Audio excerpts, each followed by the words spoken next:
Hi guys, Mrs. Roy here, doing my first book talk and green screen. So I just wanted to let you know a little bit about what book talks are. I found this really cool explanation. It gives you 6 hints on what to include in a book talk. Aim for 2 to 3 minutes. Open strong by asking a question, giving an opinion, or making them laugh. Don't give away too much. Leave your audience wanting more. Talk about what makes the book so special for you. Grab their attention by sharing one exciting part of the story, and if you can, make a comparison to another book that the same author has written or another book that is similar. For example, if you liked Diary of a Wimpy Kid, you'll love this book. So here we go. I'm doing a book talk today on a book called The Fault in Our Stars by John Green. It's a little bit above sensitivity level and content level for you guys, so in about 3 years you guys can read this book and then come back and let me know. So I guess what made it so special for me was that fact in itself, that it was out of my comfort zone. I like reading all the books that you guys are reading, so this was a little bit the junior high to high school level. So I've read a lot of those books this semester, and I really enjoyed it. So this is a book that's going to make you laugh, but it's also going to make you cry, and that's what makes books the best. Sad ending, already going to tell you that right now. But it's about a girl named Hazel. She has cancer, so she has to walk around all day with oxygen tanks. She is a homebody. She's been homeschooled for 2 years ever since her cancer got really bad. So her mom forces her to go to a support group to talk about her cancer, where she meets Augustus Waters. I mean, with a name like Augustus, how could this book not be cool?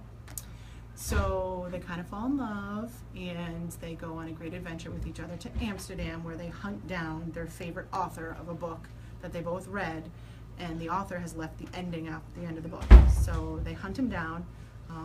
They get a trip to Amsterdam to go find him, and it turns out that the author is a total jerk. Yeah, total jerk. So she's really funny, she's really intelligent, and she really grows into her own self by the end of the book, and she becomes more of an outgoing girl than she was before. So one of the other things that I wanted to share with you guys was just a quote from chapter 7. We've done a lot of work this year on defining characters and using good character trait words and finding evidence from text. So I thought this was a really good thing to share with you guys. I screamed to wake up my parents, and they burst into the room, but there was nothing they could do to dim the supernova exploding inside my brain, an endless chain of intracranial firecrackers that made me think that I was once and for all going. And I told myself, as I've told myself before, that the body shuts down when the pain gets too bad, that consciousness is temporary, that this will pass. But just like always, I didn't slip away. I was left on the shore with the waves crashing, washing over me, unable to drown. So I think for me, this just really spoke to Hazel and how strong she is and how she's persevering through this fight.